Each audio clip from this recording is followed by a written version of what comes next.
Hello friends, मेरा नाम है दिनेश। मैं एक लैपटॉप टेक्नीशियन हूँ। आप मुझे लैपटॉप रिपेयरिंग एवं लैपटॉप रिपेयरिंग की ट्रेनिंग के लिए कांटेक्ट कर सकते हैं। मेरा कांटेक्ट नंबर है 8800428011। साथ ही साथ ट्रेनिंग से रिलेटेड इन्फॉर्मेशन के लिए आप हमारी वेबसाइट पे विज़िट कर सकते हैं www.masterdinesh.com। इस वेबसाइट्स पे विज़िट कर सकते हैं, ठीक है। और ट्रेनिंग से रिलेटेड कंप्लीट इंफॉर्मेशन आपको यहाँ से मिल सकती है। Video course, live zoom classes, offline regular classes, नए बैच कब है उससे रिलेटेड ये पैनल पे आपको हमेशा डिस्प्ले होते रहता है। अभी नया बैच हमारा स्टार्ट हो चुका है इसी वीक से, ठीक है। दिसंबर 1 यानी कि आज 2 तारीख है, कल से बैच स्टार्ट है। नॉर्मली हम लोग इंट्रोडक्शन क्लासेस हो चल चुकी हैं। अभी भी ये क्लासेस में आप ज्वाइनिंग 15 तारीख तक ले सकते हैं। 15 दिसंबर तक एडमिशन्स ओपन है। और वन मोर थिंग फ्रेंड्स, मैं आपसे ये भी कहना चाहूँगा कि अगर आपने हमारी सर्विसेज यूज़ की है, अगर आप पहले प्रीवियस स्टूडेंट रह चुके हैं, तो प्लीज़ आप लोगों से रिक्वेस्ट है यहाँ पे रिव्यू करें। मास्टर दिनेश लिख करके हमारी सर्विसेज से रिलेटेड जो भी आप पे राय है यहाँ पे रिव्यू करें। सो ये आपसे रिक्वेस्ट है, कृपया करके यहाँ पे रिव्यू करें। चलिए, साथ के साथ इसी वीडियो में एक केस स्टडी डिस्क्लोज करना चाहूँगा। जनरली एक ये लैपटॉप मदरबोर्ड है जिसका पार्ट नंबर है CLA-C701P, क्लियर। और पावर डाल करके हम इसको ट्रिगर कर रहे हैं। डायोड मोड में सेट कर लिया। डायोड एक पिन ग्राउंड पे और एक पिन पावर स्विच पे प्रेस क्या करना होता है, टच करना होता है। देखिए बोर्ड चालू हो रहा है बट 0.190 जा कर के रिटर्न आ गया। 0.19 पे स्टेबल हो गया, रुक गया।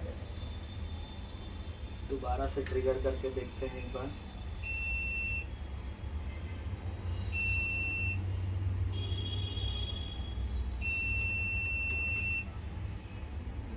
दोबारा से एक बार रिटर्न निकाल करके प्लग इन किया।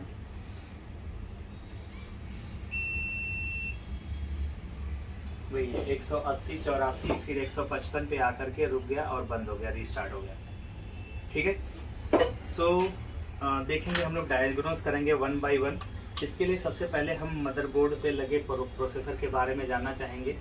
कौन सा प्रोसेसर है?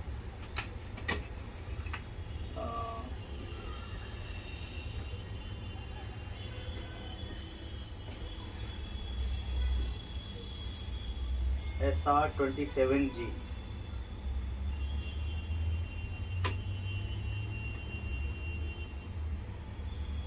देखिए SR27G है या C है? जी, चेक कर लेते हैं प्रोसेसर कौन सा है। SR27G i3 5th जनरेशन है। फ्रेंड्स, सबसे पहले तो अब इसका ये i3 5th जनरेशन, इस बात का ध्यान रखते हुए इसकी स्कीमेटिक्स ओपन कर लेंगे। हमारे पास जो भी स्कीमेटिक्स डाउनलोडेड होना चाहिए, LA-C701 LA-C701P।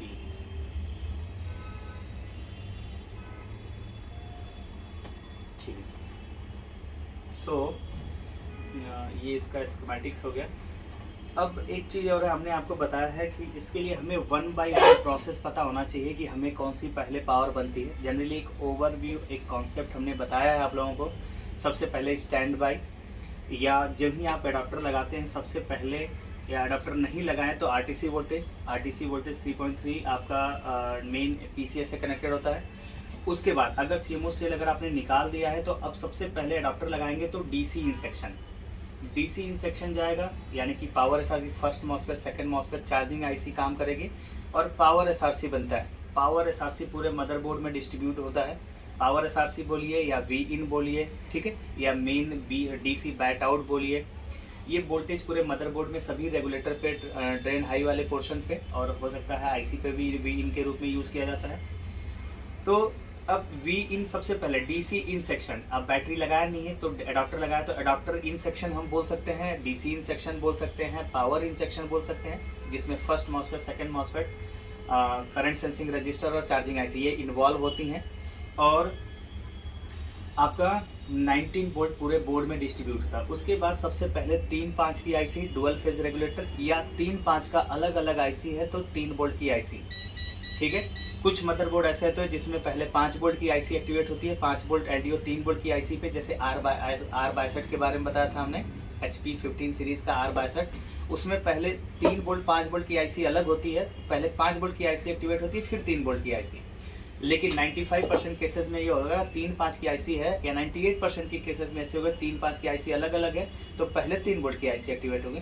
3 वोल्ट की आईसी में पहले एलडीओ सप्लाई, वी इन पे सप्लाई जाएगी, वोल्टेज जाएगी, और उसी को वोल्टेज डिवाइडर के माध्यम से इनेबल एलडीओ से कनेक्ट किया गया होता है। और एलडीओ 3 वोल्ट आपकी 3-5 की आईसी या 3 वोल्ट की आईसी से जनरेट होता है।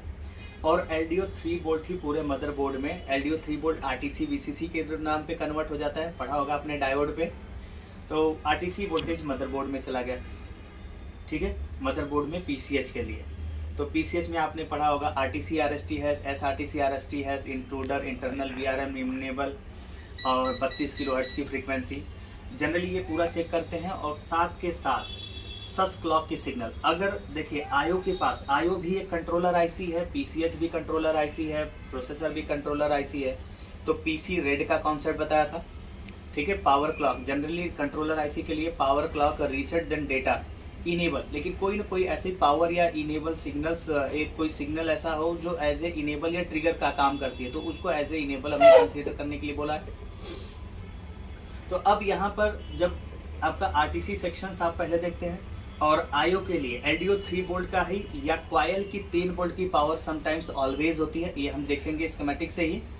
कॉइल की 3 वोल्ट या एलडीओ 3 वोल्ट की पावर पूरे बोर्ड में डिस्ट्रीब्यूट होती है, और आईओ आपकी एक्टिवेट होती है। अब आईओ को भी पावर क्लॉक रीसेट, ठीक है। अब क्लॉक कई बार आईओ के पास डायरेक्ट आरसी सर्किट के द्वारा मिलता है, या सस क्लॉक के माध्यम से पीसीएच के द्वारा। जो ही आरएसएम ट्रिगर करने से, जो ही ट्रिगर करेंगे आरएसएम आउट होगा, आरएसएम आउट होते ही तुरंत सस क्लॉक मिलता है किसको, पीसीएच को, सॉरी सस क्लॉक मिलता है आईओ को, ठीक है। तो इसके बाद का फर्दर प्रोसेस आपका स्टार्ट होता है। तो ये ट्रिगर लॉजिक पार्ट 1 पार्ट 2 के माध्यम से हमने पूरा कॉन्सेप्ट समझाया है। अब इसमें 1 by 1 step by step power formation के लिए हमें टाइमिंग सीक्वेंस, हमने देखे जनरली हर बार देखे टाइमिंग सीक्वेंस के लिए, फर्स्ट जनरेशन के लिए या कोड टू ड्यू के लिए हमने CQ40 सीरीज का एग्जांपल लिया था। उसमें टाइमिंग सीक्वेंस होता है, यानी गूगल मैप होता है। 1 बाय 1 आपका सोर्स ओरिजिन से, स्टार्टिंग पॉइंट से लेकर के डेस्टिनेशन तक जाने के लिए, यानी कि जनरली आप पुराने बोर्ड में आप देखते थे generally PLT reset last signal या CPU H reset signal last माना जाता है। स्टार्टिंग का पावर SRC या RTC LDO से शुरू होता था, हम PLT रीसेट तक जाते थे या H रीसेट तक जाते थे। तो 1 बाय 1 स्टॉपेज, अगर आपको मैं इसके बारे में बात करूं तो CQ40 के पुराने CQ40 4101 LA-4101P स्कीमेटिक, ये किसका होता है, DV4 का कॉम्पैक्ट CQ45, CQ40 CQ45, ठीक है। अगर हम इसकी बात करें, देखिए हमने यूनिवर्सल कॉन्सेप्ट हमेशा बताया है, और उसी से स्लाइटली थोड़ा बहुत चेंजेस होता है। ये बार बार हम लोगों को बताते रहे, फिर भी अभी बच्चों की तरफ से आ रहा था कि सर हम लोगों को थोड़ा सा दिक्कत हो, इसको हम बोलते हैं हमेशा, ये one of the best part होता है स्कीमेटिक का, one of the best portion होता है, पार्ट होता है। जनरली हर स्कीमेटिक्स में नहीं होता है, निकाल देते हैं। लेकिन वी इन से शुरू किया था हमने H रीसेट तक, PLT रीसेट, H रीसेट। ये वी इन हो गया B प्लस पावर SRC हो गया इस बोर्ड में, 3 volt VL, LDO 3 volt, 3 volt 5 volt coil की power, RSM reset, on off switch, power button out, SLP 5 4 system on. ये 1 by 1 signal power timing sequence इसको बोलते हैं। इस तरीके से आपको यही चीजें मदरबोर्ड में 1 बाय 1 ढूंढना है। और अब ये जैसे जो इंटेल की चिप ICH का जो नंबर है वो किसी भी मदरबोर्ड में हो, ये पावर कॉन्सेप्ट आपका काम आएगा, ये टाइमिंग सीक्वेंस काम आएगा। ठीक है, कई बार आपको टाइमिंग सीक्वेंस लिखा हुआ मिलेगा, कई बार पावर सीक्वेंस मिलेगा। आपको कोड टू ड्यू से आज हम टाइमिंग सीक्वेंस के कंप्लीट इंफॉर्मेशन की बात करेंगे। कोड टू ड्यू के लिए आप ये मॉडल रेफरेंस के लिए यूज़ कर सकते हैं CQ42। ठीक है, CQ40 CQ45 लिखा होता है, इसका पार्ट नंबर LA4101P। ठीक है, यहाँ पे जितने भी कोड टू ड्यू का है सबका ऑलमोस्ट इसी टाइमिंग सीक्वेंस पावर सीक्वेंस पे आप मदरबोर्ड को ट्रबल शूट कर सकते हैं। आइदर ये वाला पेज जो बोर्ड आप रिपेयर कर रहे हैं उसमें हो या ना हो, आप इसको आप अपने क्या है डेटाबेस में इस स्कीमेटिक्स को सेव करके रखें। इसके बाद आता है इंटेल का फर्स्ट सीरीज PCS सीरीज आई सीरीज़ का जनरेशन है, तो HM50 55 57, जिसमें सबसे ज़्यादा हम लोग यूज़ करते हैं या मेरे अगर आप देखें N5010 का स्कीमेटिक्स में आपको मिल जाएगा N5010। ठीक है, N5010 का अगर आप स्कीमेटिक्स उठा लें, स्कीमेटिक्स नहीं क्यों हो रहा है मेरा, ये एवरीथिंग सही काम नहीं कर रहा है। N5010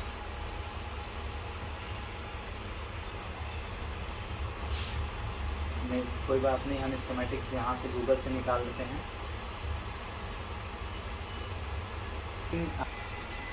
डेल N5010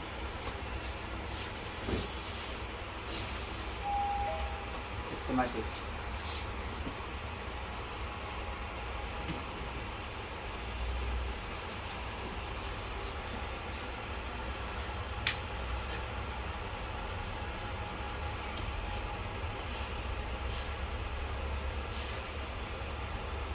देखिए N5010 से आपको फर्स्ट जनरेशन का टाइमिंग सीक्वेंस मिल जाएगा, इसमें आपको मिलेगा। हम हमेशा बोलते हैं कि आप अपना डेटाबेस रेडी करके रखें। अब देखिए इसमें स्टार्टिंग में तो नहीं है, हाँ, लेकिन काफ़ी इंफॉर्मेशन इसमें दिया गया है। क्लॉक्स का है, अब इसके लास्ट में जाते हैं।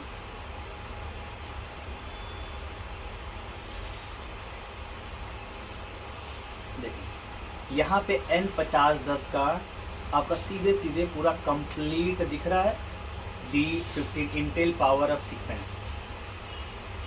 अब ये 1 बाई 1 पूरा का पूरा है। सबसे पहले RTC मतलब CMOS से लगा होगा उस पोजीशन की बात हो रही है कि RTC VCC, फिर PCH RTC RST है, फिर पावर SRC, फिर 3 volt LDO, S5 enable, 5 volt always, 3 volt always, 5 volt PCH के लिए रेफरेंस, 15 वोल्ट 5 वोल्ट को 15 वोल्ट में कन्वर्ट, 3-5 का पावर ओके, फिर SUS power DC acknowledgement, PCH RSM reset, SUS clock. ये 1 बाई 1 टाइमिंग सीक्वेंस के timing के आधार पे 1 बाई 1 किस टाइम पे कौन सा, और गूगल मैप की तरह 1 बाई 1 नेक्स्ट प्लेटफॉर्म क्या है, नेक्स्ट पावर क्या चेक करना है, उसके बाद कौन सा सिग्नल, फिर नेक्स्ट पावर, नेक्स्ट सिग्नल। इस तरीके से आप स्टार्ट करेंगे शुरू से और लास्ट पर आपको पहुंचना होता है PLT रीसेट डिले और H CPU रीसेट। यहाँ तक पहुँचते ही आपका डिस्प्ले आ जाता है। तो ये 1 बाई 1 इसी को हमें, यानी कि एक पेज हम इसको अलग खोल लेते हैं। हम हमारे रिपेयर करने का तरीका इसलिए हमने मल्टीपल क्या रखा है, मॉनिटर्स लगा रखे हैं। एक मदरबोर्ड पे केवल और केवल एक मॉनिटर पे केवल और केवल ये टाइमिंग सीक्वेंस खोल लेते हैं। उसके बाद दूसरे पे हम स्कीमेटिक्स खोल लेते हैं। अगर बोर्ड व्यूअर है तो एक स्क्रीन को 2 में स्प्लिट कर लेते हैं। तो ये वो स्टॉपेज हैं जिनको 1 बाई 1 हमें फॉलो करना होता है। ये हो गया हमारा फर्स्ट जनरेशन का। अब सेकेंड थर्ड जनरेशन के लिए भी आपको ऐसा मिल जाएगा। सेकेंड थर्ड जनरेशन के लिए L502 मेरा फेवरेट मदरबोर्ड, हर जगह मैंने इसका डिस्कस किया, हर क्लासेस में बात करते हैं L502। ठीक है, इसका भी स्कीमेटिक्स आप डाउनलोड कर लीजिए। डेल XPS L502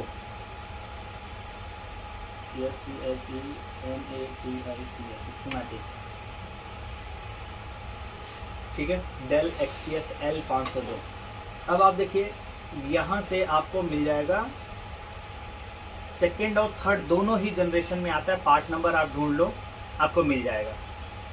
ठीक है। और इसके अलावा कई मदरबोर्ड्स मिलेंगे जो आपको मिल जाएंगे सेकेंड जनरेशन में भी, थर्ड जनरेशन में भी। अब इसमें आप देखिए, इसमें भी ले आइए,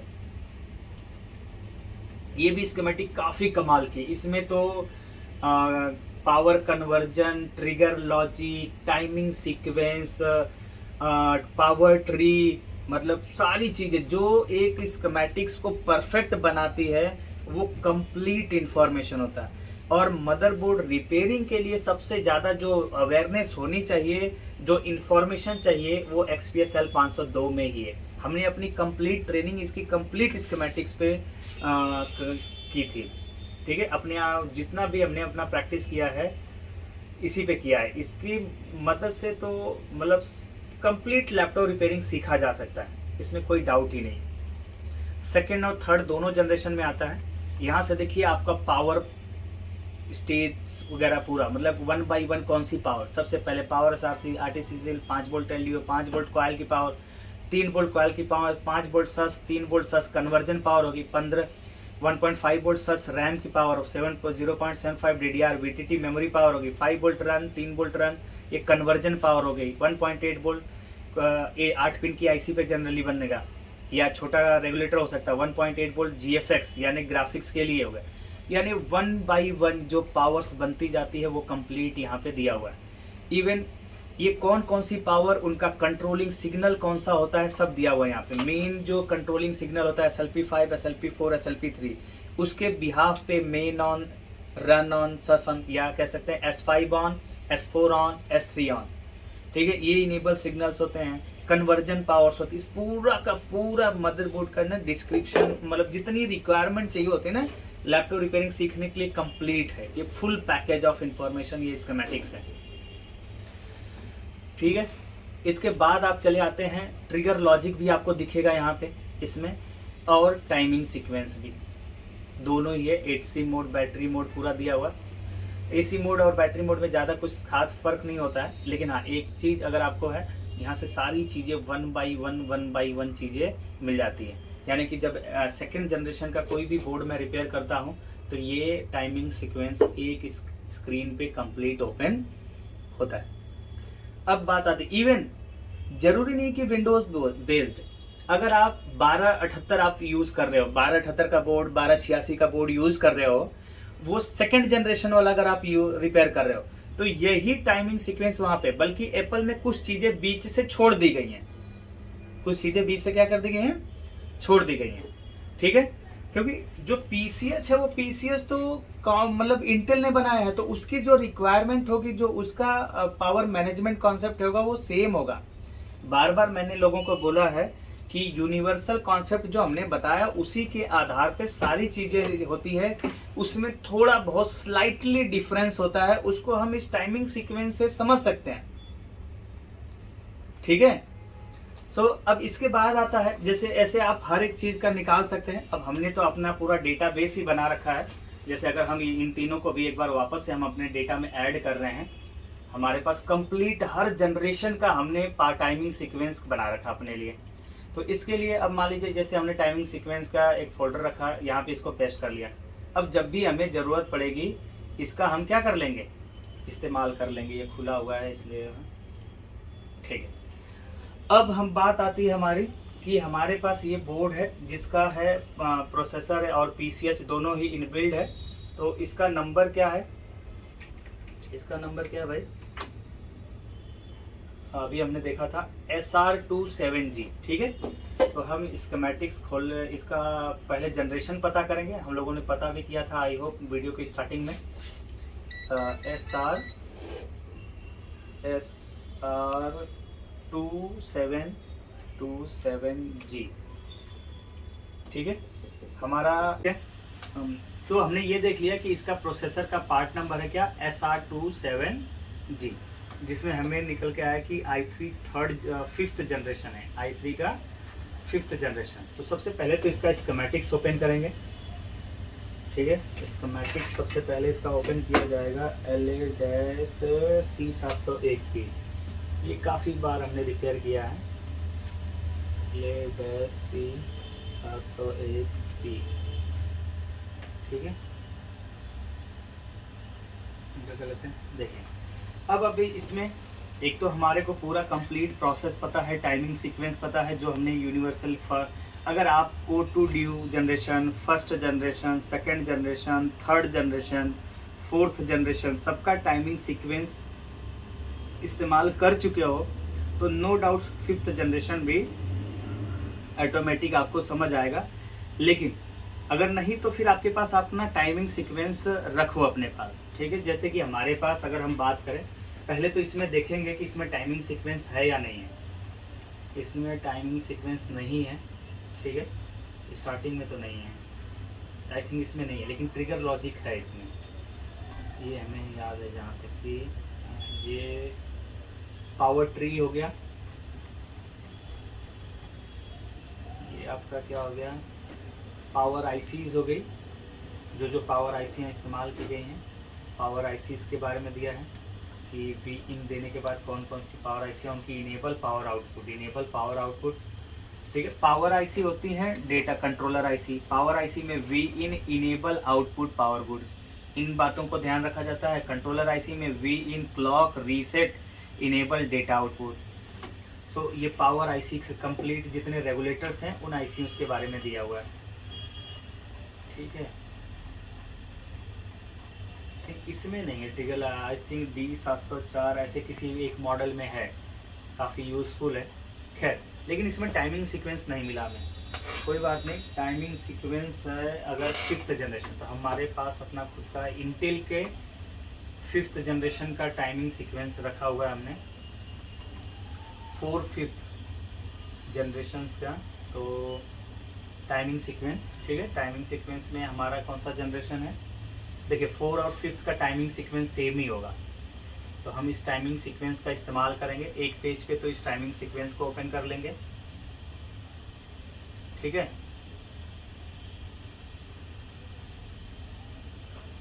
वन बाय वन कौन कौन से पावर सिग्नल बनेंगे। देखिए VCC, RTC पहले भी था, RTC RST, SRTC RST, इस पे नाम लिख दिया 32.768 RTC सेक्शन का पूरा।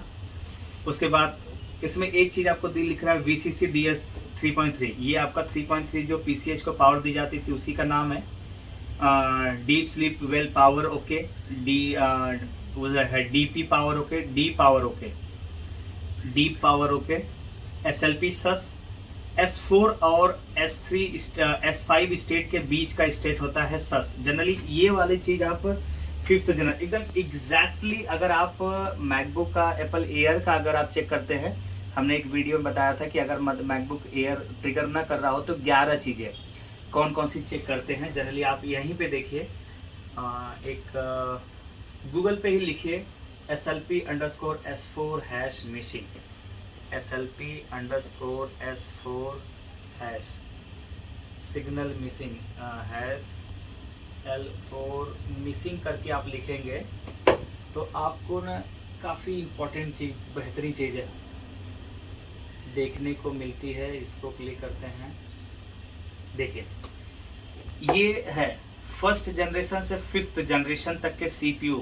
अगर है मैकबुक का। एक सिंपल कॉन्सेप्ट है ट्रिगर लॉजिक का, अगर फर्स्ट जनरेशन से लेकर 5वें जनरेशन तक का आप बोर्ड रिपेयर कर रहे हैं, बोर्ड ट्रिगर नहीं हो रहा है, आपको ट्रिगर लॉजिक में साफ साफ पढ़ाया था ट्रिगर करना तभी मानते हैं जब SLP4 आता है, यानी कि रैम पावर बनती है उसके बाद की चीज़ें। 3-5 बनना ये सब S5 स्टेट में स्टैंड बाई या S5 स्टेट ही बोल देते हैं, या ऑलवेज स्टेट। तो ये 11 सिग्नल 1 बाई 1 है, इनको अगर आप चेक करते हैं इन्हीं में से मोस्टली आपको कोई न कोई सिग्नल या पावर मिसिंग मिलता है। उसको कंप्लीट करते ही आपका मैकबुक के एयर हुए मैकबुक प्रो के, यानी कि जनरली सिंपल अगर मैं बात करूं एक लाइन में तो इन दो एडाप्टर्स पे मौजूद, ठीक है, मैक्सेफ 1 मैक्सेफ 2, इस पे बेस्ड जितने भी मैकबुक के हों चाहे विंडोज़ के, अगर ये तो मैकबुक का हो गया तो मैकबुक के जितने भी लैपटॉप्स हैं अगर वो ट्रिगर नहीं कर रहा है उसका स्कीमेटिक खोलिए और ये 11 चीज़ें चेक करिए, इनमें से कोई ना कोई चीज़ आपको मिसिंग मिलेगी और उसको कंप्लीट कराते ही आपका मैकबुक ट्रिगर हो जाता है। सेम ऐसे ही ये भी है, सेम यही प्रोसेसर, ऐसा ही प्रोसेसर फिफ्थ जनरेशन का अगर एप्पल एयर 2015-2017 वाला बोलें, 820-00165 तो उसमें 5th जनरेशन ही प्रोसेसर है, ऑलमोस्ट 4th 5th जनरेशन। तो यहाँ पे हम इस टाइमिंग सीक्वेंस का इस्तेमाल कर सकते हैं। ये मैकबुक के लिए भी इस्तेमाल होगा, नॉर्मल लैपटॉप्स के लिए भी इस्तेमाल होगा। जो मैकबुक इंटेल बेस्ड होगा, चाहे मैकबुक हो, चाहे माइक्रोसॉफ्ट हो, चाहे वर्क स्टेशन हो, किसी भी कंपनी का, ठीक है, अगर इंटेल का चिप इस्तेमाल किया गया तो इंटेल चिप का टाइमिंग सीक्वेंस हम लोग इस्तेमाल करते हैं। अब इस टाइमिंग सीक्वेंस का इस्तेमाल करेंगे, ये रेफरेंस लेंगे हम, इस टाइमिंग सीक्वेंस को यूज करेंगे। Intel 5th power management timing diagram. इस तरीके से अगर आप देखेंगे तो हमारे पास 6th जनरेशन का भी है, 6 7 का काम करेगा, ये 8 9 का काम करेगा, ठीक है। फिर 100 series, 200 series, 300 series. Generally gaming series के जो डेस्कटॉप लैपटॉप्स होते हैं उनमें अभी भी PCH अलग होती है। अगर आप ध्यान देंगे, गेमिंग सीरीज पे SoC नहीं होता है, प्रोसेसर होता है, और उसकी PCH अलग होती है। तो PCH का टाइमिंग सीक्वेंस देख करके हम बोर्ड रिपेयर कर सकते हो। तो 100 सीरीज में जनरली 100 सीरीज 100 HM170 हो गया है ना, इस तरीके का यूज़ कर देखा है। 200 सीरीज, 300 सीरीज, और जल्दी आई थिंक 400 सीरीज से रिलेटेड भी। तो वो सारे टाइमिंग सीक्वेंस आपके पास होने चाहिए। ऐसे ही हमारे पास मैकबुक से रिलेटेड भी टाइमिंग सीक्वेंस हम लोग यूज़ करते हैं। जनरली ये सब भी आप देखेंगे ना, ये चीज़ें अगर आप ढूंढेंगे ध्यान से, गूगल पे सारी चीज़ें अवेलेबल है। गूगल पे आपको ढूंढने का, गूगल पे अगर मैकबुक से रिलेटेड टाइमिंग सीक्वेंस की बात करें तो logi.repair करके, ये logi.wiki, ठीक है, इस पे आप चले जाइए। बहुत सारी चीज़ें, इंफॉर्मेशन है, बहुत सारी इंफॉर्मेशन। पढ़ सकते हैं तो पढ़ लीजिए, जितना मर्जी उतना पढ़ लीजिए, सारी इंफॉर्मेशन आपको यहीं से मिल जाएगा। आपको अपडेट करने के लिए सारा इंफॉर्मेशन यहाँ मिल जाएगा, A to Z।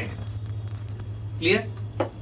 चलिए अब हम देखते हैं यूज करने का कॉन्सेप्ट। अभी हम यहाँ पे इसका इस्तेमाल करने के बारे में सीखेंगे। ये पहले भी आप लोगों ने इस्तेमाल किया है टाइमिंग सीक्वेंस। अभी मैं इस वीडियो में बार बार फोकस टाइमिंग सीक्वेंस पे इसलिए कर रहा हूँ कि क्योंकि कई बार कई स्टूडेंट्स ने भी हमें बोला कि सर हम लोगों को लेटेस्ट जनरेशन चेक करने में दिक्कत हो रहा है।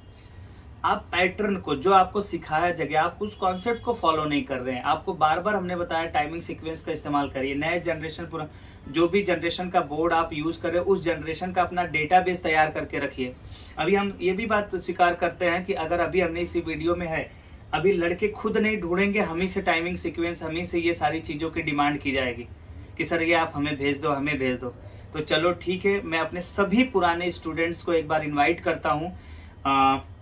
वेबिनार में अटेंड जल्द ही ऑर्गेनाइज करूंगा। इट मे बी पॉसिबल कि संडे को, इस संडे को या आने वाले संडे को हम रखेंगे, जिसमें हमारे पुराने जितने भी स्टूडेंट हैं सभी लोगों को मैं आमंत्रित करता हूं। फ्री ऑफ कॉस्ट, कोई सेमिनार का पेमेंट नहीं होगा, और टाइटल होगा लेट्स अपग्रेड टुगेदर। साथ साथ अपग्रेड करते हैं अपने आप को, समझते हैं कि अगर आपके पास है, क्या आपने अपना डेटाबेस तैयार किया है, नहीं किया है। अगर नहीं किया है तो हम आपके साथ शेयर करेंगे आपको सारे जनरेशन का। और core two duo first generation, second generation हो गया, थर्ड जनरेशन हो, 4th 5th 6th, सारे जितने भी हैं, इवन 100 सीरीज, 200 सीरीज, 300 सीरीज का टाइमिंग सीक्वेंस। अब आपको टाइमिंग सीक्वेंस, स्कीमेटिक डायग्राम, अगर बोर्ड व्यूअर है तो बोर्ड व्यूअर, इनका इस्तेमाल करके साइमल्टेनियसली किसी भी बोर्ड को ट्रेस कर सकते हैं। ये आपको ध्यान देना होगा। आप बार बार बताए गए रास्ते को अपना नहीं रहे हैं और प्रॉब्लम्स हो रही हैं, तो मतलब लगातार कॉल, एक ही बात बताने के लिए मल्टीपल टाइम्स कॉल अटेंड करना पड़ता है। अब फिर कॉल नहीं अटेम्प्ट करते हैं तो भी आपकी तकलीफ है कि सर आपके द्वारा कॉल नहीं अटेम्प्ट किया जा रहा है, ठीक है। जबकि रास्ता बताया जा चुका है, आपके लिए रास्ता बना करके दिया जा चुका है, फिर भी आप उस पर नहीं चलना चाह रहे हो।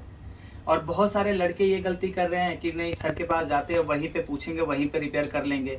जब तक बार बार हमारी सर्विस का इस्तेमाल करेंगे, बार बार हमें ही कॉल करते रहेंगे, हम ही आपको रास्ता दिखाएंगे, इसका मतलब आपने जो ट्रेनिंग कंप्लीट की वो इनकम्प्लीट की, आप उसको फॉलो नहीं कर रहे हैं, ठीक है। सो फिर वापस से इधर उधर भटकना पड़ेगा। तो इधर उधर भटकने की जरूरत नहीं है, सेल्फ स्टडी की जरूरत है और मटेरियल्स का इस्तेमाल करने आना चाहिए।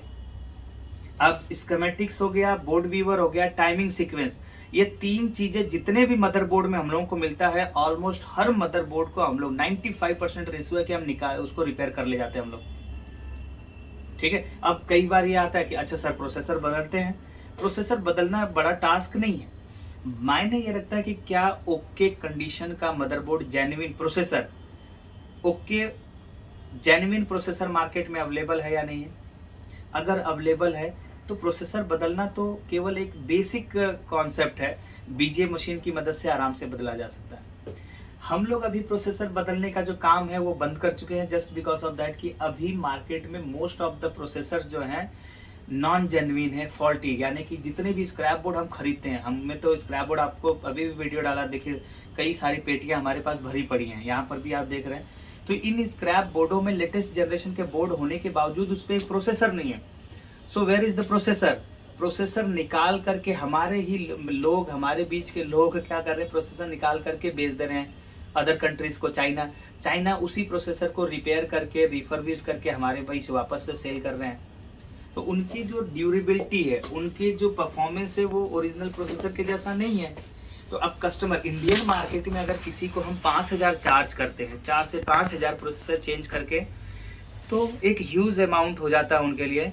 और अगर वो विद इन 1 महीने, 2 महीने, 3 महीने के अंदर अगर खराब हो जाता है, तो अपने तो हमसे 5,000 ले लिया भैया, और हम 3 महीने भी नहीं चला, और उसका कोई ना कोई रिलेटिव नेता होगा, या बड़ी पोस्ट पे होगा, डीएम अधिकारी होगा, या इनकम टैक्स में होगा, या उसके चाचा भतीजा, या कोई ना कोई दरोगा में होगा, मंत्री होगा, तुरंत कॉल आनी शुरू होती है आप लोगों को। ये मेरे साथ नहीं, सभी के साथ है, ठीक है। एक तो सबसे बड़ी प्रॉब्लम ये है, हर दूसरे का चाचा मंत्री है यहाँ पे। कोई बात नहीं, फिलहाल इन सब चीज़ों पे नहीं, हमें हमारा जो मेन फोकस था वो बोर्ड पे, कि आपको फिर से मैं पिछले 6 महीने से लगातार मैकबुक्स की रिपेयरिंग्स कर रहा हूँ और मैकबुक से रिलेटेड वीडियो डाल रहा हूँ।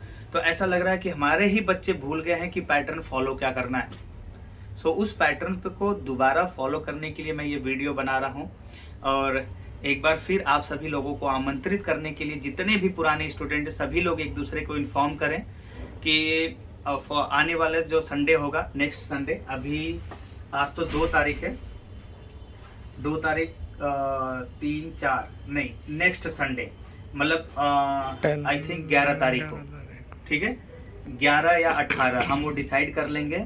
हम एक वेबिनार रखेंगे, जूम क्लासेस रखेंगे, जिसमें आपको ये टाइमिंग सीक्वेंस का इस्तेमाल करने के बारे में दोबारा से बताया जाएगा, और सारे जनरेशन का टाइमिंग सीक्वेंस आपके साथ साझा किया जाएगा, ठीक। साथ के साथ डेस्कटॉप रिपेयरिंग से रिलेटेड ई बुक्स आपको हम शेयर करेंगे। वो हम डेस्कटॉप रिपेयर नहीं करते हैं, लेकिन हाँ आपको ई बुक्स, कुछ नोट्स आपको प्रोवाइड करेंगे। अगर आप करते हैं तो उस पर आप वर्कआउट करेंगे, और बायोस का कंप्लीट सोल्यूशन से रिलेटेड हमने नोट्स लिखे हैं, वो नोट्स आपके साथ शेयर करेंगे, और साथ के साथ सारी वीडियो हमने डाल दी है।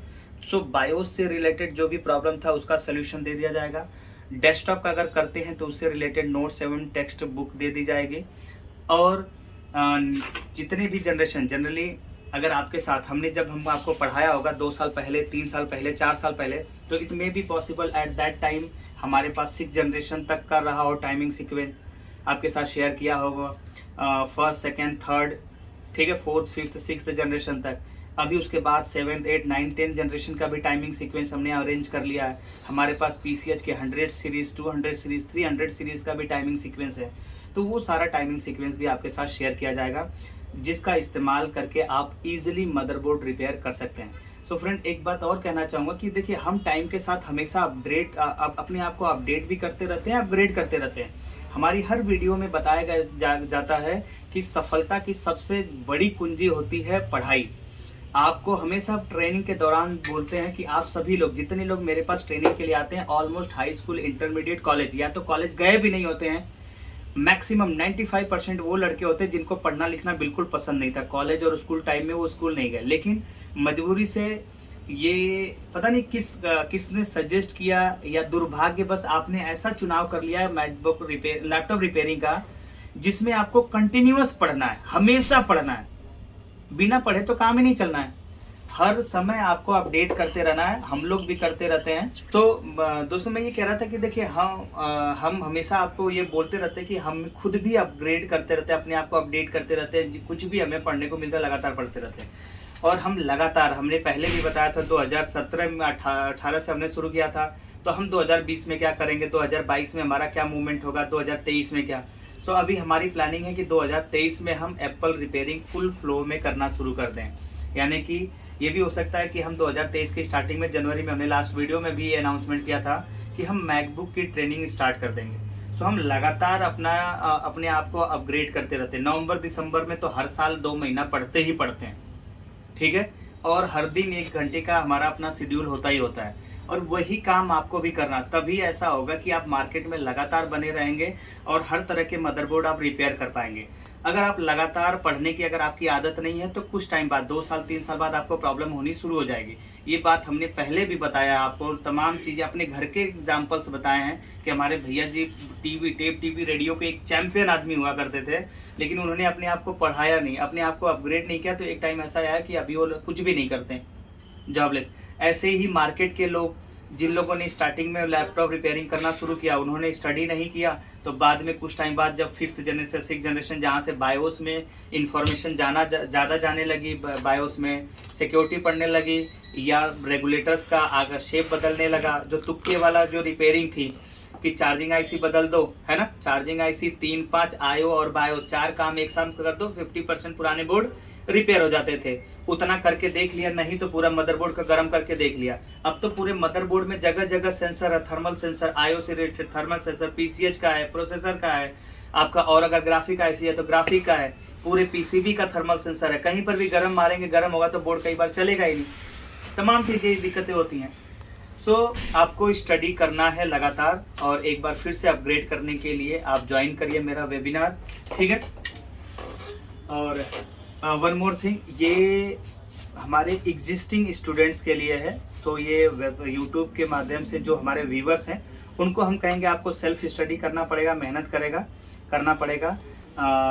अभी ये जो वेबिनार है एग्जिस्टिंग स्टूडेंट के लिए होगा, लेकिन जो सबके लिए एक्सेसिबल होगा नेक्स्ट, मतलब विद इन 1 मंथ या नेक्स्ट ईयर में साथ भी ये क्लास किया जाए। वेबिनार रखने का पूरा प्रोसेस है, अभी हमारा चल भी रहा है। हमारी वेबसाइट पे वेबिनार वाला और कॉलम्स भी मिल जाएगा जल्द ही आपको।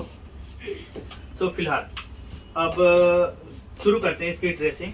देखिए, मैं थोड़ा फास्ट फॉरवर्ड अब ट्रेसिंग करने वाला हूँ, ठीक है। वीडियो काफ़ी लंबी हो चुकी है।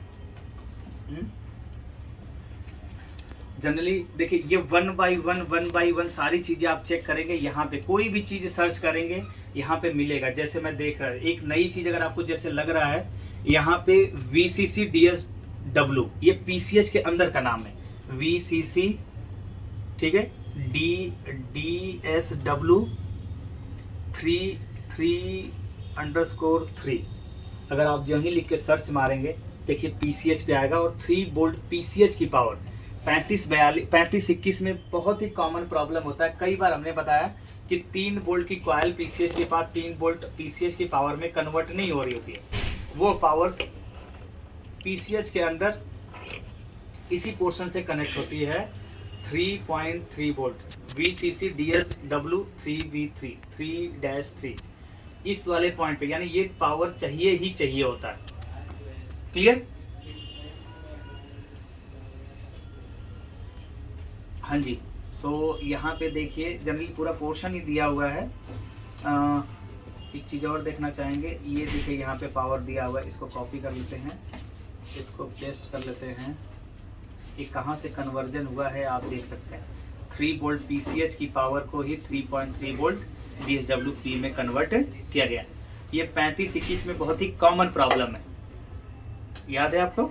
हाँ जी, हाँ जी। PCH के पास एक 3 वोल्ट का होता है, 35-21 का बोर्ड है यहाँ पे। चलिए खैर कोई बात नहीं, आप कई वीडियो में इस बात का हमने जिक्र किया है। फिलहाल यहाँ पे हम ऐसे 1 बाई 1 अगर चेक करते हुए, अब हम इसको थोड़ा सा शॉर्टकट कर रहे हैं, आप इसको फॉलो करेंगे।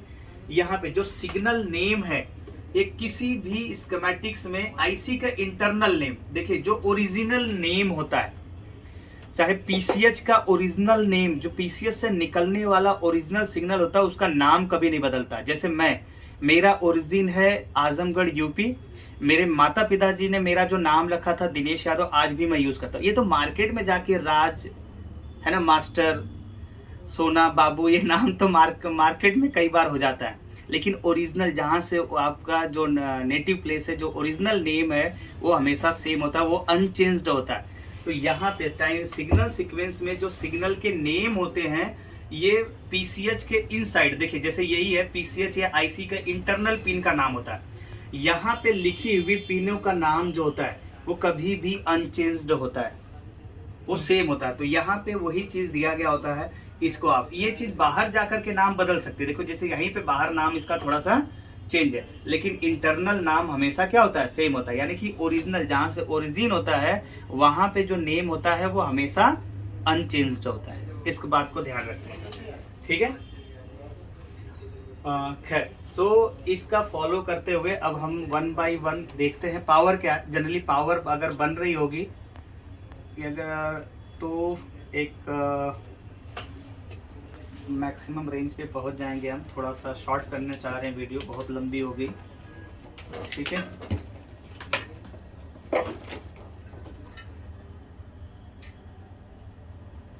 देखिए एक चीज और, डीएसओ का इस्तेमाल करने के लिए भी हमने बताया टाइमिंग सीक्वेंस। देखो 1 वोल्ट पर डिवीजन पे हमने सेट कर रखा है और टाइम को आप कर लीजिए, देखिए टाइम को हमने कर लिया 100 ms पे, तो ये लाइन चलती हुई दिखाई दे रही है, ठीक है। ऐसी कंडीशन में ना आप बहुत तेजी से इसको कैप्चर कर सकते हैं। कोई भी अगर वोल्टेज कहीं बन रहा होगा तो हम एक एक करके सारी वोल्टेज चेक करेंगे कि किस पे वोल्टेज बन रहा है, ठीक है। कॉइल्स को सारा हम क्या करना चाह रहे हैं, चेक करना चाह रहे हैं। इसके लिए हमें एक जंपर भी ऐड करना पड़ेगा ट्रिगर करने के लिए। तो जंपर वायर चाहिए हमें, स्विच पे वायर कनेक्ट कर लिया है, ठीक, ट्रिगर कराने के लिए। अब हम फटाफट डीएसओ की मदद से चेक करेंगे। डीएसओ को 1 वोल्ट और 100 ms पे टाइम सीक्वेंस को रख लिया 100 ms पे। तो इससे क्या होगा, जो झटके से भी पावर बनेगी ना वो भी हमें डीएसओ में कैप्चर होती हुई नज़र आ जाएगी। देखिए जैसे यहाँ पे हम रख रहे हैं और बोर्ड को ट्रिगर कर रहे हैं, देखिए ये पावर बन रही है, इसका मतलब पावर बन रही है, 5 वोल्ट बन रही है। कितना वोल्ट बन रही है, 2 वोल्ट एक ब्लॉक का, 2 2 4 और आधा 5 वोल्ट की पावर बन रही है। उसके बाद हम चेक करना चाहेंगे इसको, यहाँ पे बन रही है, देखिए 2-3 वोल्ट, 3.3 या 3.4 वोल्ट यहाँ बन रही है। उसके बाद में ये है, आई थिंक ये रैम का होगा। अभी बोर्ड बंद हो गया है तो कोई बात नहीं, दोबारा ट्रिगर करके देखेंगे। कुछ सेकंड के लिए बनेगा तो दिखेगा, यहाँ ट्रिगर नहीं हुआ, बंद करके दोबारा चालू करेंगे, ठीक है। ट्रिगर करने की कोशिश करेंगे, ट्रिगर देखिए यहाँ पे वोल्ट बन रहा है, ठीक है।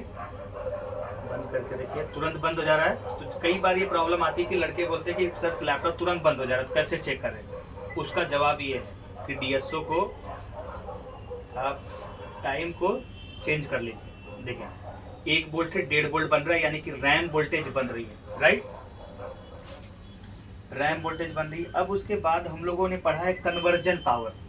क्या पावर पढ़ा है, कन्वर्जन पावर्स 3-5। तो देखिए मेरे पास कन्वर्जन आईसी है, यहाँ पे कन्वर्जेंस को चेक कर लूँगा क्या कन्वर्जन हो रहा है कि नहीं हो रहा है। कन्वर्जेंस के लिए भी फटाफट चेक कर लेते हैं,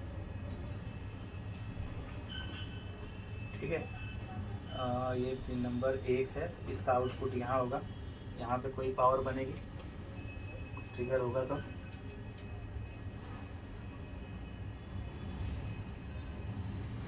ट्रिगर नहीं होगा। ये 5 वोल्ट बन रही है, यहाँ पे 5 वोल्ट और यहाँ पे 3 वोल्ट, यानी 3 और 5 का कन्वर्जन भी हो रहा है। इसके बाद हमने पढ़ा था जनरली 3-5 के कन्वर्जन के बाद रैम का कन्वर्जन, रैम का भी कन्वर्जन कहीं ना कहीं हो रहा होगा, उसको स्कीमेटिक से ढूंढ लेंगे हम, ठीक है। और फिर 1.8 वोल्ट, इट में भी पॉसिबल ये होगा, ऐसा ही कुछ छोटी कॉइल पे जनरली अक्सर हमने देखा 1.8 वोल्ट। अभी हम स्कीमेटिक का इस्तेमाल नहीं कर रहे हैं, जो पहले पढ़ाया गया है वो how to check any motherboard step by step, उसका इस्तेमाल है। अपने दिमाग में स्कीमेटिक और पावर प्लान खोल रखा है, ठीक है। कई बार चीज़ें लगती है कि हमने खोला कुछ नहीं है, लेकिन ऐसा नहीं है। हम जो इतने सालों से मेहनत कर रहे हैं, पढ़ रहे हैं, ये पेज, ये जो अभी यहाँ 61 पेज है ना, ब्रेन इस तरीके से हमारा काम करता है कि हम पूरा 61 पेज हमारे दिमाग में खुला हुआ है, तभी पॉसिबल है कि आप बोर्ड चेक कर सकते हैं। ठीक है, आपको पता होना चाहिए कि आप चेक क्या करना चाहते हैं, तभी आप वो चीज़ पढ़ पाएंगे। देखिए यहाँ पर पावर बन रही है, यानी कि ये भी रेगुलेटर इनेबल हो रहा है। अब हम डायरेक्ट जनरली हम चेक करना चाहेंगे, यहाँ पर भी एक रेगुलेटर दिख रहा है कोई PL 12, यहाँ पर भी चेक कर लेते हैं क्या हो रहा है कंडीशन।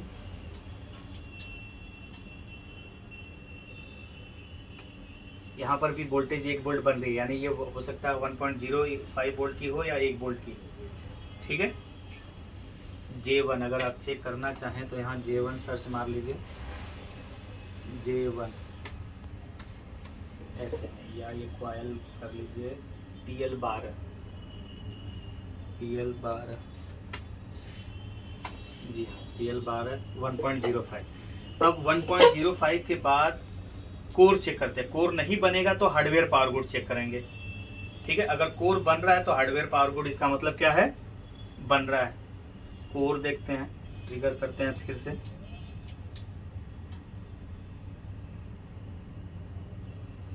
कोर भी बन रही है।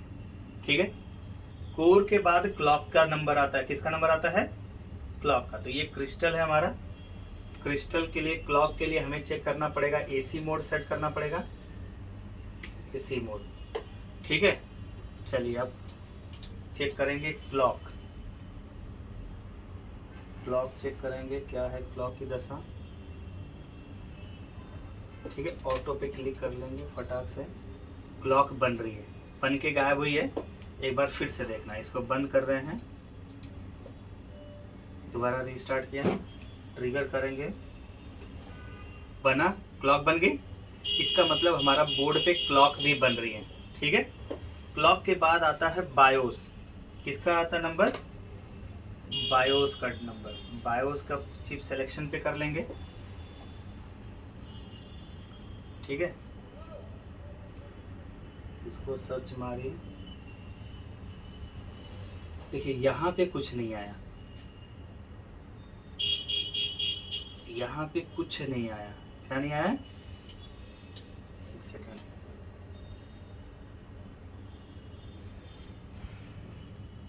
नहीं, यहाँ पे मल्टीपल टाइम, कम से कम 3 बार फ्लिकर करता है। एक बार बायोस रेडी होना, ठीक है, बायोस में डेटा होना, दूसरी बार बायोस का रीड होना, तीसरी बार फ्लक्चुएशन रैम रीडिंग को शो करता है, तभी डिस्प्ले आता है। तो यहाँ पर कोई हलचल नहीं है, इसका मतलब पहली बात तो ये क्लियर है कि बायोस ही करप्ट है। क्या है, अब एक चीज और देखेंगे, आगे की चीजें चेक करेंगे, हल्की सी हलचल हो रही है, ये बायोस रेडी नहीं हो पा रहा है।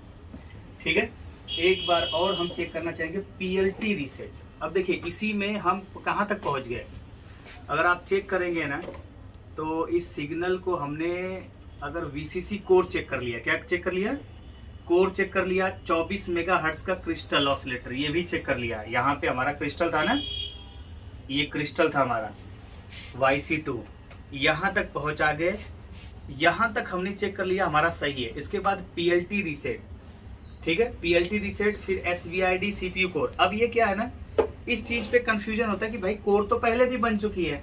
होता क्या है, स्टार्टिंग में लोअर कोर बनती है, ठीक है, और जो ही जब ये बायोस को रीड करेगा, रैम बायोस को रीड करने के बाद ही हाई हैवी ड्यूटी का मतलब हाई पावर की कोर बनेगा। VID वोल्टेज आइडेंटिफिकेशन रीड करने के बाद वापस से CPU कोर बनेगा और वो हैवी पावर के साथ होगा। ठीक है, थोड़ा सा आपको स्लाइटली क्या हो जाएगा, वोल्टेज में चेंज हो जाएगा।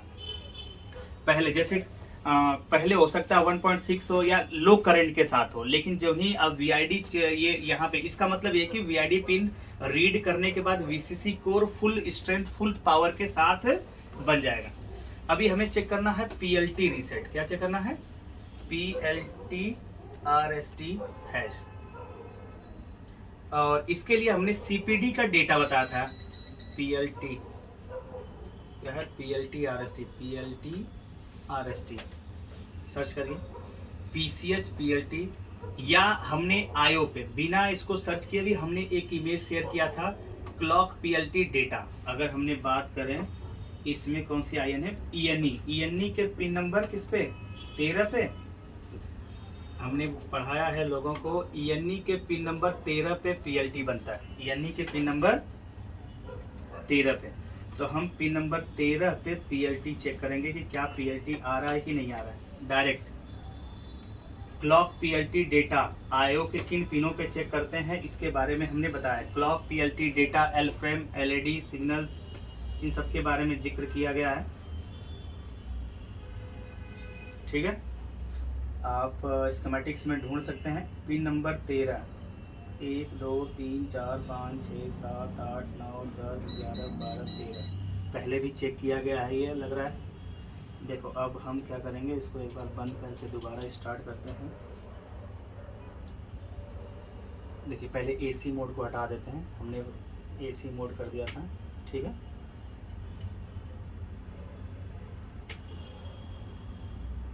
और इसको 1 वोल्ट पर डिवीज़न कर देते हैं।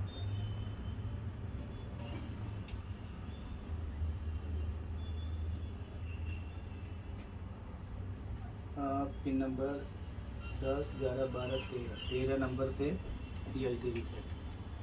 देखिए एक बार पीएलटी शो किया है, एक बार पीएलटी मतलब आया गया है, बहुत तेजी से गया। इसको 100 माइक्रो सेकंड पे कर देते हैं आप, कितने पर, 500 माइक्रो सेकंड पे, 100 माइक्रो 200 500। अब दोबारा से इसको देखते हैं, एक बार बन रहा है। अब देखो बहुत तेजी से हुआ तो इसलिए 100 ms पे वापस ले आते हैं। किस पे ले आते हैं, 100 ms पे, इस पे पता चलेगा। अभी नहीं पता चला था लेकिन अब दोबारा हम देखेंगे, तेजी से कैप्चर कर सकते हैं इसे। देखिए यहाँ पे बना, बन करके तुरंत डाउन हुआ, यानी पीएलटी बन करके तुरंत क्या हो गया, डाउन हुआ। इसमें अगर अप मिलता है तो ये पता चल जाता है कि पीएलटी बन रही है। आप चाहें तो रैम लगा सकते हैं, बिना रैम लगाए भी पिन नंबर 30 पे रैम की जितनी वोल्टेज है उतनी वोल्टेज तो आनी चाहिए कम से कम। अगर नहीं आएगा तो सीपीयू या बायोस की प्रॉब्लम। 5 5 10 15 15 इस ये पिन नंबर 30 हो गया। और इसको दोबारा से करते हैं ट्रिगर।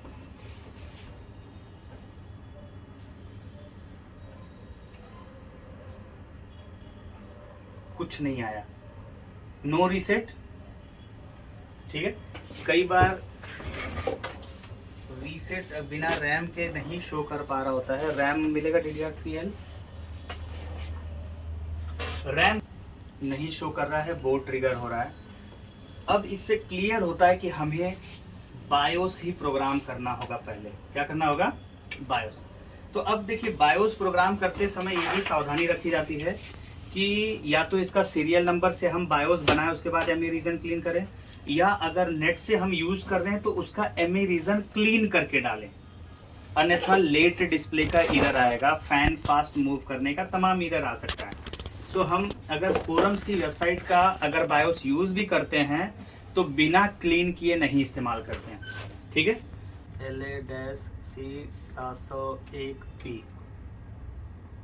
यहाँ पर दिख रहा है। ठीक है, ये है C701P, इसको हम क्लीन करेंगे। ठीक है, इसको कॉपी कर ले रहे हैं, कॉपी। चलो इसको यहीं 19 नंबर फोल्डर में रख दे रहे हैं, पेस्ट। इसका रीनेम कर ले रहे हैं, रीनेम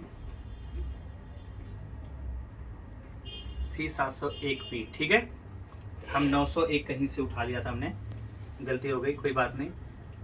फिर से क्लीन कर लेते हैं, एमई रीजन क्लीनर यूज़ कर लेते हैं LBE का, क्योंकि वीडियो बहुत लंबी हो जाती है ना। तो हमने देखा कमाल के लोग हैं हमारे, हम हिंदुस्तानी काफ़ी कमाल के हैं। छोटी सी वीडियो मैंने अभी ना रील्स डालना शुरू किया है। एक वीडियो छोटी सी मैंने अभी लास्ट नाइट डाला था, वो आधे घंटे के अंदर 3500 लोगों ने देखा। ठीक है, फिर सुबह तक जाते जाते 7000 ही था खाली। 1 तारीख को, आज 2 तारीख है ना, 1 तारीख को रात में डाला हुआ होगा, देखेंगे आप। और यही जब वीडियो बहुत लंबी हो जाती है तो उसको लोग देखते ही नहीं, जबकि उसमें बहुत सारी इंफॉर्मेशन होती है। ये तो पूरा निचोड़ हमने ट्रेनिंग का बता दिया, समझ रहे कि नहीं। एमई सपोर्ट टूल्स, इसको सिखाने में काफ़ी टाइम लग जाता है, फिर भी लोग समझते नहीं है, पढ़ना पसंद कहाँ है। घर वाले सुबह कॉलेज छोड़ के आते हैं और कॉलेज वाले शाम को तक घर छोड़ देते शीशा से के। ठीक है, इसका भी कर लेते हैं एनालाइजर ओपन करके। आई थिंक 1.5 वही होगा। क्यों जी, तुम लोग कितने टाइम तक स्कूल गए हो तुम लोग? 12 तक ही गए, क्यों? उसके बाद क्यों नहीं? उसके बाद छोड़ दिया, पढ़ना लिखना नहीं पसंद था, राइट? घर की सिचुएशन के हिसाब से। अरे घर का सिचुएशन पढ़ने के लिए, तब सरकारी स्कूलों में भी पढ़ाई होती है भाई। पता नहीं क्यों लोग सरकारी स्कूलों में पढ़ना नहीं चाहते, लेकिन नौकरी सबको सरकारी चाहिए। ये मेरे को नहीं समझ आया अभी तक लॉजिक इसका। सरकारी स्कूल में सबको प्राइवेट कॉन्वेंट स्कूल में पढ़ना। मेरा भी लड़का प्राइवेट कॉन्वेंट स्कूल में ही पढ़ता है, ठीक है। मैंने भाई सरकारी नौकरी की इच्छा नहीं रखी कभी। भाई स्टार्टिंग में रखा, मेरे पिताजी की इच्छा थी कि मैं मिलिट्री में जाऊं, ठीक है, फौजी बनूं। मैंने इवन यूपीएसआई का ऑलमोस्ट मैंने क्लियर भी कर लिया था, लेकिन मतलब ये है कि मेरी इच्छा नहीं हुई। मेरे को जैसे जब मैं यूपीएसआई का मैंने दिया था ना एग्ज़ाम, उस टाइम पे जब फिजिकल हुआ करता था, तो हमारे जानने वाले ही लोग थे। उन्होंने बोला यार अभी आप कॉलेज में पढ़ाते भी हो और आपका फ्यूचर है आगे चल करके, तो आप कहाँ यहाँ पे यूपीएसआई की जॉब करना चाह रहे हो। अभी आप हो सकता है पढ़ने में ठीक हो, मास्टर बन सकते हो, तमाम चीज़ें, तमाम ऐसी बातें रही हैं पिताजी। लेकिन पिताजी की इच्छा थी कि हम पुलिस में भर्ती हो जाएं। कभी हमारे पिताजी की इच्छा थी कि हम मिलिट्री में भी जाएं, ठीक है। तो एक बार हमने मिलिट्री का तो हमने नहीं ट्राई किया, लेकिन हाँ हमने SCRA का ट्राई किया है एक बार, और एक बार नेवी का ट्राई किया है, एयरफोर्स का, CDS की एक एग्ज़ाम दिया हमने, NDA का एग्ज़ाम दिया है, CDS के लिए फॉरेस्ट ऑफिसर्स के लिए ट्राई किया था हमने। बस एग्ज़ाम वो भी कॉलेज टाइम में, अलग से स्पेशली टाइम नहीं दिया हमने, ठीक है। एक दो बार हमें मौके मिले भी, लेकिन हमारी इच्छा नहीं हुई कि नहीं हम गवर्नमेंट सेक्टर में जाएं। पहले से था कि हम कुछ सेल्फ बिजनेस करें। सो फाइनली अभी कर रहे हैं, ठीक कर रहे हैं। आप लोगों को भी लगता ही होगा कि ठीक कर रहे हैं। खैर चलिए, यहाँ पे इसको सेलेक्ट करके क्लीन मी करना था हमें, ये हो भी चुका है, ठीक है। क्लीन यहाँ पे फाइल सेव हो चुकी है हमारी, ठीक है।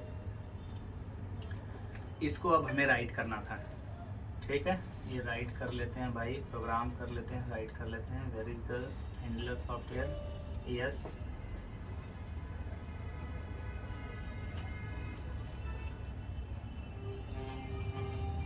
वीडियो काफ़ी लंबी हो गई, लेकिन जब मैं बोलना शुरू करता हूँ तो पता नहीं क्यों लंबी हो ही जाती है, हैं? ओपन करते हैं।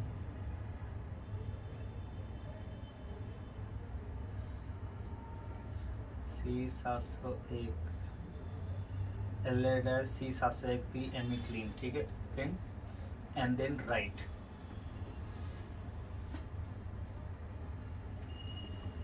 पहले इरेज होगा, फिर राइट होगा, देन बायोस चिप को दोबारा लगाया जाएगा। मैंने इसको राइट कर लिया, ठीक है।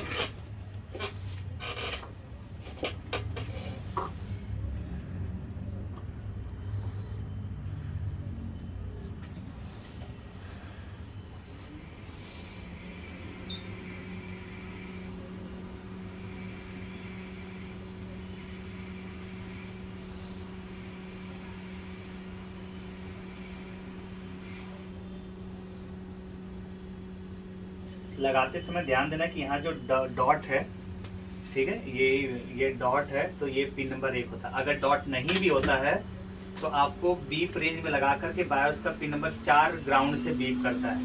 क्या होता है? Pin number 4 ground. तो किसी भी ग्राउंड वाले पॉइंट पे, ग्राउंड वाला पॉइंट्स पे रख करके आप चेक कर लो कौन सा पिन बीप कर रहा है। ये बीप कर रहा है तो यही पिन नंबर 4 है, तो ये सही लगाया मैंने, ठीक है।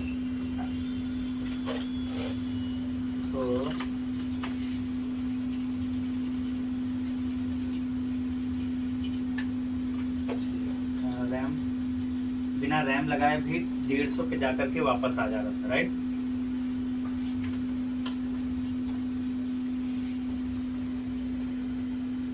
लोड तो सेम ही है क्योंकि लोड का कोई लोचा नहीं था। डाउन पे रखते हैं। अच्छा, ट्रिगर करने के लिए हमने जोड़ रखा है, कोई बात नहीं। देखिए लोड चेंज हो गया, 300, 350, 340 तक चला गया, ठीक है। इसका मतलब ये सही लोड जा रहा है। अब इसको क्या करते हैं, बंद। एक बार लगाते हैं रैम। देखिए रीसेट पे एक चीज़ तो रीसेट मिसिंग थी। क्या मिसिंग था? यहाँ पे पिन नंबर 15 पे रीसेट मिसिंग था। DSO से हम जब चेक कर रहे थे तो क्या मिसिंग था? रीसेट। हाँ जी।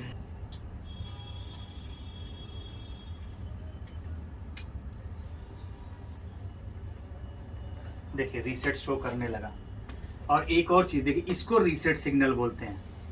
आप फिर से आके देखिए, ये काफ़ी बेहतरीन रीसेट सिग्नल इसको हम देखिए, देख पा रहे हैं कैमरे पे? हाँ जी। ठीक है, ये देखो भाई, इसको बोलते हैं रीसेट। वोल्टेज के साथ उसमें रीसेट का सिग्नल आना, ये मज़ेदार सिग्नल होता है। जब इस तरीके का रीसेट सिग्नल आते हैं, दैट्स कॉल्ड रीसेट। ठीक है, रीसेट भी आ रहा है, यहाँ लोड भी काफी अच्छा। एक तो रीसेट मिसिंग था, दूसरा क्या मिसिंग था? बायोस का पिन नंबर 1 का डेटा। चलो भाई बायोस का पिन नंबर 1 पे आते हैं। ठीक, बायोस का पिन नंबर 1 चिप सेलेक्ट होता है। पिन नंबर 2 और 5, इनमें से एक SI एक SO, serial input serial output, इनको चेक कर सकते हैं। वैसे हम जनरली पिन नंबर 1 ही चेक करते हैं। फास्ट मोड पे 1 नंबर पिन, वैसे चेक करना है तो 1, 2, 5 तीनों पिन। और LPC बस कम्युनिकेशन लाइन, LED 0, 1, 2, 3 और L फ्रेम सब चेक करते हैं। ठीक है, देखिए यहाँ पे आ रहा है। अब इसको ऐसे मत देखिए, इसको कर लीजिए टाइम सेकंड 500 माइक्रोसेकंड पे, 500 माइक्रोसेकंड पे, तब आपको थोड़ा सा और बेटर वे में दिखेगा। 3 बार आना चाहिए कम से कम। देखो 1, 2, 3, 4, 5। ठीक है, अब ये कंफर्म डिस्प्ले, ये 100% डिस्प्ले आ गया। अगर इस तरीके से 4-5 हल्की हल्की फटाफट फ्लिकरिंग के बाद एकदम से अच्छी से फ्रिक्वेंसीज दिखता है एक साथ ढेर सारी, तो इससे ये 100% क्लियर हो जाता है कि डिस्प्ले, और बहुत जल्दी आया है। इसका मतलब इसमें लेट डिस्प्ले की भी प्रॉब्लम नहीं है। सो इसमें डिस्प्ले आ रहा है। हमने DSO से ही कंफर्म कर लिया। फिर भी अगर आपको चाहिए तो मैं HDMI पे भी दिखा सकते हैं।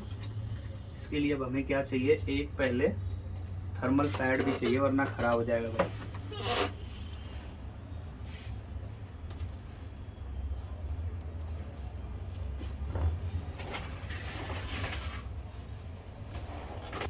देना भाई थर्मल पैड, ये कुछ ज़्यादा बड़ा नहीं है। चलो कहीं और टच ना हो।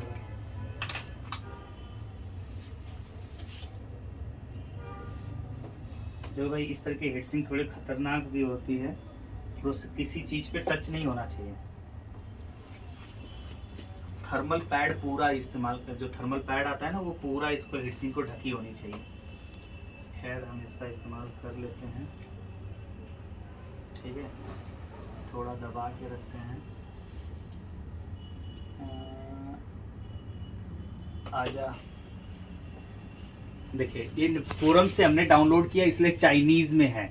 ठीक है, चाइनीज लैंग्वेज में है। ये हो सकता है बायोस के अंदर जाकर के ये लैंग्वेज चेंज हो जाए, या अगर नहीं चेंज होगा तो हम इसके सीरियल नंबर से बायोस बनाएंगे। ठीक है, लेकिन हाँ ये तो क्लियर होगा कि बोर्ड में प्रॉब्लम क्या था, बोर्ड की प्रॉब्लम डायग्नोज कैसे किया और हमने इसको रिजॉल्व किया। एवं बोर्ड को हैंडल करने के लिए स्टार्टिंग में हमें स्कीमेटिक और टाइमिंग सीक्वेंस, ये कितना यूज़फुल होता है। टाइमिंग सीक्वेंस का हमने काफ़ी फास्ट मोड में इस्तेमाल किया है, क्योंकि जनरली इस बोर्ड को बहुत बार रिपेयर किया। ठीक है, बहुत बार रिपेयर किया, तो इसलिए फटाफट चीज़ें चेक की लगे, तो ऑलमोस्ट ये याद हो चुका है। लेकिन ये चीज़ें आपको भी याद रखना है, या याद कर लेना है, या प्रिंट आउट करके आप सेटअप पे चिपका लीजिए, चाहे जैसे मर्जी। दूसरा कई चीज़ें हमने ये क्लॉक पीएलटी डेटा की इमेजेस आपको बताया है कि क्लॉक पीएलटी डेटा कैसे चेक करते हैं, सीपीडी और डेटा के लिए पिन नंबर, एलपीसी बस कम्युनिकेशन लाइन, एल फ्रेम की लाइन कैसे चेक की जाती है, कब कब मानते हैं कि सही है, रीसेट सिग्नल कब मानते हैं ओके है नहीं ओके है, ये कंप्लीट हमने आपको अपनी ट्रेनिंग के दौरान सिखाया है। यह प्रीवियस वीडियो में भी यूट्यूब पे अवेलेबल हैं, ठीक है। सो फ्रेंड्स, वंस अगेन मैं अपने पुराने स्टूडेंट्स को इनवाइट करना चाहूँगा नेक्स्ट संडे सेमिनार वेबिनार के लिए, नॉट सेमिनार, वेबिनार के लिए।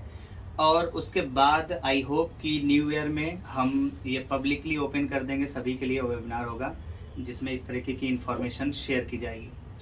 सो अभी तक आपने हमारा चैनल सब्सक्राइब नहीं किया तो सब्सक्राइब करिए, लाइक करिए, शेयर करिए, कमेंट करिए, साथ ही साथ मास्टर दिनेश वेबसाइट और सर्विस को रिव्यू करना ना भूलिए।